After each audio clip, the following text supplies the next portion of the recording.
कल्याण तालुक्यातील टिटवाळापासून जवळच असलेल्या नांदप गावातील सुप्रसिद्ध गायक दिनेश अशोक भोसले यांनी काल आपल्या वाढदिवसानिमित्त म्हसकळ येथील पारस बालभवन या अनाथालयात असलेल्या विद्यार्थ्यांसाठी सामाजिक बांधिलकी जपत येथील 70 मुलांना सकाळचा नाश्ता देऊन त्यांच्यासोबत आपला वाढदिवस साजरा केला। यावेळी या विद्यार्थ्यांनी अनेक गाणी सादर केली तसेच काही गमती-जमतीचे खेळ सादर केले। यावेळी गायक दिनेश भोसले यांनी एक भक्ती गीत सादर करून या मुलांचा आनंद द्विगुणित केला। यावेळी दिनेश भोसले यांचा मित्र परिवारही उपस्थित होता। यावेळी मुलांना मार्गदर्शन करताना दिनेश भोसले यांनी महाराष्ट्रातील सद्यस्थितीवर मार्गदर्शन केले। मोठ्यांचा आदर ठेवा, जातीभेद करू नका, व्यसनाच्या आहारी जाऊ नका, चांगले मित्र जोडा, परस्त्री आई समान आहे आणि इतर अनेक बोधपर गोष्टींवर त्यांनी मार्गदर्शन केले।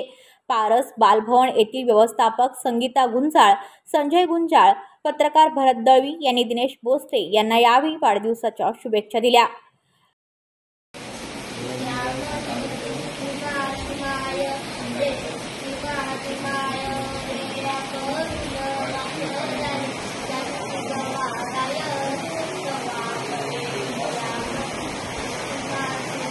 आप जियो हजारों साल के दिनों 50,000 या उक्तीप्रमाणे आज टिटवाळ्याचे सुप्रसिद्ध गायक दिनेशजी भोसले यांचा वाढदिवस आहे आणि त्यांनी आपला वाढदिवस आज कल्याण तालुक्यातल्या म्हसकळ गावाच्या शेजारी असलेल्या पारस बालभवन या ठिकाणी विद्यार्थ्यांच्या सोबत, लहान लहान मुलांच्या सोबत साजरा केलेला आहे। आपण बघू शकता, मला वाटते जवळजवळ 50 पेक्षा जास्त विद्यार्थी या पारस बालभवनमध्ये शिकत आहेत आणि ज्यांना ज्ञानार्जन करण्याचं काम संजयजी गुंजाळ आणि संगीता गुंजाळ मॅडम करत आहेत। आपल्या सोबत हे सगळे चिमुकले विद्यार्थी आहेत, लहान लहान विद्यार्थी आहेत। आज तुम्हाला दिनेश दादांच्याकडून काय मिळालं? खायला मिळालं, आणखी काय मिळालं? काय मिळालं? शिक्षण आणि प्रेम मिळालं। आणखी काय काय मिळालं तुम्हाला? काय रे, तुला काय मिळालं? कसा वाटलं तुम्हाला? दादा कसा वाटला? दिनेशजी भोसले यांचा वाढदिवस आहे आणि त्या निमित्ताने त्यांना शुभेच्छा देण्यासाठी त्यांचा मित्र परिवार सुद्धा उपस्थित आहे। गुंजाळ मॅडम आपल्या सोबत आहेत। पारस बालभवन मध्ये अनेक लोक येऊन आपला वाढदिवस साजरा करतात, मुलांच्या सोबत रमतात।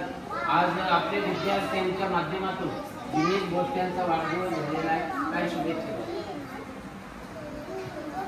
पारस बालभवनाकडनं दिनेश दादांना खूप खूप उदंड आयुष्य जगदंबेकडनं मिळावं आणि अशी त्यांची गायकी आसमानता पार झाली एवढी मी माताचरणी प्रार्थना करते आणि पारस बालभवनाकडनं खूप खूप शुभेच्छा देते।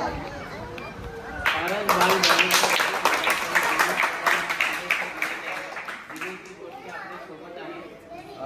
त्यांना सुद्धा या ठिकाणी KTV चॅनलच्या वतीनं मी मनापासून या ठिकाणी शुभेच्छा देतो। लहान लहान मुलांच्या सोबत आज आपण वाढदिवस साजरा केला। बरेच लोक बाहेर जाऊन आपला वाढदिवस साजरा करतात, पण आज पारस बालभवनमध्ये आपण आपला वाढदिवस साजरा केला। अविस्मरणीय क्षण आहे। काय सांगाल? स्वतंत्र वाढदिवस हा इतर ठिकाणी सेलिब्रेशन करण्यापेक्षा आपण ज्या लहान लहान छोट्या छोट्या मुलांमध्ये साजरा करावा आणि त्याचा आनंद आहे तो बाहेर करण्यापेक्षा इथं द्विगुणित आनंद होतो। तर मी म्हणेन, मी तर केला, मला जो आनंद भेटला खरंच छान आनंद भेटला आणि अनुभव सुद्धा छान भेटतोय। तर मी एक सल्ला देईन सर याच्यामधून की जे पण वाढदिवस करणारे आहे मोठे मोठे साजरे करणारे, मी त्यांना अशी विनंती करेन की त्यांनी पुढं का नाही आपल्या परीने जेवढी आपल्याला समस्या करता येईल तेवढी या मुलांपर्यंत पोहोचवा आणि यांच्यामध्ये येऊन एकदा बघा किती आनंद वाटतोय आणि कसं वाटतंय ते।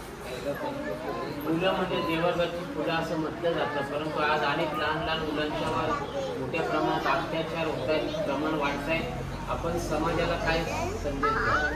समाजाला आज संदेश देईल की आपण आपली जी नेती मंडळी होऊन गेलेली त्यांना आठवा, जसे की शिवाजी महाराज, छत्रपती शिवाजी महाराज यांनी सांगितलेलं आहे इतिहासामध्ये की सर्व धर्म समभाव आणि परस्त्री आपली माता समान, असं आपण सर्व आया बहिणींना नजर ठेवली पाहिजे आणि त्यांच्याशी तसं वागलं पाहिजे।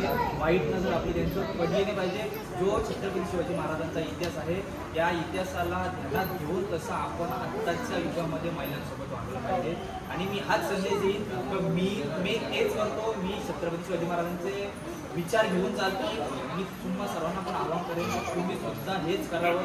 आणि जे आत्ताच्या युगात जे चालू आहे अत्याचार, हे ह्या विचाराने कुठे थांबेल याचा सर्वांनी विचार करावा. या ठिकाणी दिनेश दादांनी आपल्या वाढदिवसानिमित्ताने परस्पर महिलेकडे आपण बहीण या दृष्टिकोनातून बघितलं पाहिजे. महिला सुरक्षितता जपण्यासाठी आपण प्रबोधन केलं पाहिजे आणि लहान मुलांच्या सोबत राहिलं पाहिजे, तरच हे प्रमाण कुठेतरी कमी होईल. हा मोलाचा प्रबोधनाचा संदेश लोकांच्या पर्यंत पोहोचावा अशी त्यांची इच्छा आहे. आणि म्हणून आज त्यांनी पारस बाल भवनमध्ये या ठिकाणी आपला वाढदिवस साजरा केला. आणि पारस बाल भवनची सुद्धा त्यांनी या ठिकाणी स्तुती केलेली आहे. चांगल्या प्रकारचे संस्कार मुलांच्यावर होतात, मुलं घडतायत आणि त्यामुळे भविष्यात या ठिकाणी आपल्या वाढदिवसाच्या निमित्ताने आपण काय केलेले आहे. असं की काही नाही गेलं, आपण कुठे जर बाहेर गेलो तर आपले खिशात जे पैसे असतात, नोटा असतात, ते आपल्या असे खर्च होतात. तर मी तर म्हणेन की बाहेर व्यसनामध्ये किंवा अजून वाईट याच्यामध्ये जे आपण वाईट कृत्य करतो किंवा वाईट मार्गाला जे पैसे घालवतो ते तिकडं न घालवता मी तर म्हणेन इथे 500 घालवता, इथे 200 घालवा. याचा तुम्हाला आनंद हा 500 आणि 1000पेक्षा लाखा मोलाचा असेल. तर आवडा संदेश देण्याचा प्रयत्न करेल की जो पैसा आपण मेहनतीने कमवतो त्यातला 5 रुपये कमवतो, 1 रुपये यांच्या वाटेला द्या. तुम्हाला ते 5 रुपयाचे 10 रुपये भेटल्याशिवाय राहणार नाही. या ठिकाणी दिनेश दादांचा वाढदिवस आहे आणि आपल्यासोबत त्यांनी हा वाढदिवस साजरा केलाय. दादांना आपण शुभेच्छा देऊया, जोरदार टाळ्या वाजवून.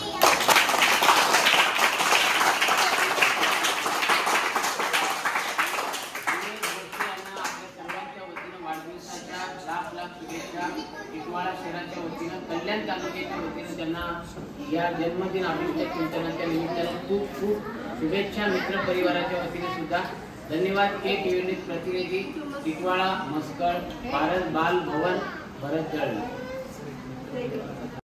व्हिडिओ रिपोर्टर भरत दळवी, KTV न्यूज, टिटवाळा.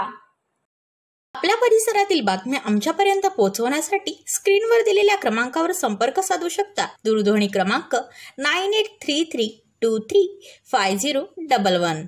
त्याचप्रमाणे अधिक माहितीसाठी स्क्रीनवर दिलेल्या KTV न्यूजच्या ईमेल ID वर देखील संपर्क करता येईल.